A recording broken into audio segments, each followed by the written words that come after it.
Dieu nous parle. Chaque jour, Charles et Carole vous présentent la leçon de l'école du sabbat.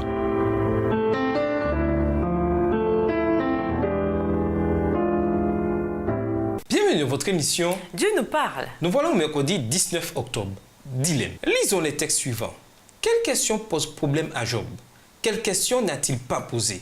Job 6, les versets 4 à 8 et Job 9, les versets 1 à 12. Job 6, les versets 4 à 8.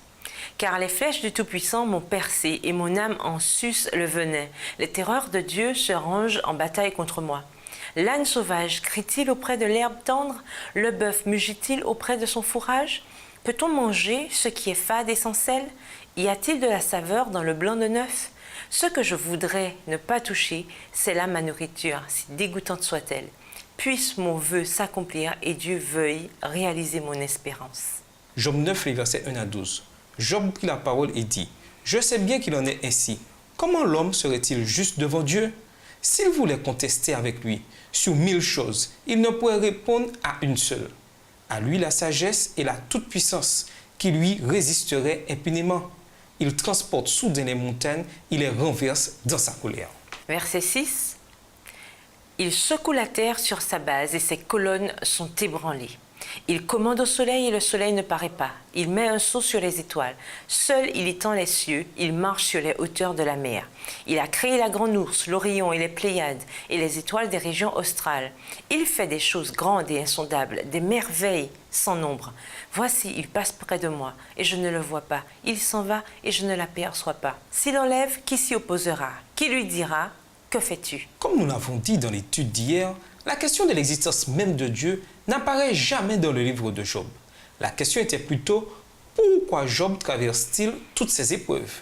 Et si l'on prend en compte tout ce qui lui est arrivé, c'était une question parfaitement juste, en particulier puisqu'il croyait en Dieu. Prenons par exemple un athée et supposons qu'ils doivent affronter des épreuves. La réponse sur le pourquoi serait relativement simple et directe pour lui. Nous vivons dans un monde insensé et sans but, qui n'en a rien à faire de nous. Et donc, perdus au milieu des forces rudes, froides et insensibles qui nous entourent, nous sommes parfois victimes d'épreuves qui n'ont aucun but. Comment pourrait-elle en avoir un? Si la vie elle-même n'a aucun but, alors les épreuves qui accompagnent cette vie doivent être tout aussi dénuées de sens. Beaucoup de gens trouvent cette réponse insatisfaisante et désespérante. Mais elle a du sens vu le postulat, c'est-à-dire que Dieu n'existe pas. Mais, de notre côté, pour quelqu'un comme Job, le dilemme est différent. Lisons Job 10, les versets 8 à 10. En quoi ces textes nous aident-ils à comprendre les terribles questions qui tourmentent Job? Job 10, versets 8 à 10. « Tes mains m'ont formé, elles m'ont créé, elles m'ont fait tout entier. Et tu me détruirais? Souviens-toi que tu m'as façonné comme de l'argile. Voudrais-tu de nouveau me réduire en poussière? Ne m'as-tu pas coulé comme du lait? Ne m'as-tu pas caillé comme du fromage ?» Certes, la question qui pose problème à Job est la même qui pose problème à la plupart des croyants à un moment donné. Si Dieu existe, qu'il est un Dieu bon et aimant, alors pourquoi les humains souffrent-ils autant? Pourquoi même les bons comme Job doivent-ils traverser des catastrophes et des épreuves qui, si souvent, ne semblent produire rien de bon?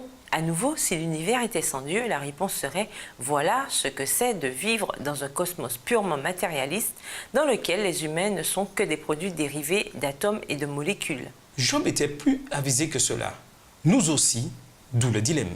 Et nous vous laissons avec la question du jour. Personne n'échappe à la souffrance. Quelle doit être notre attitude quand elle se produit? Au revoir. Et à demain si Dieu veut.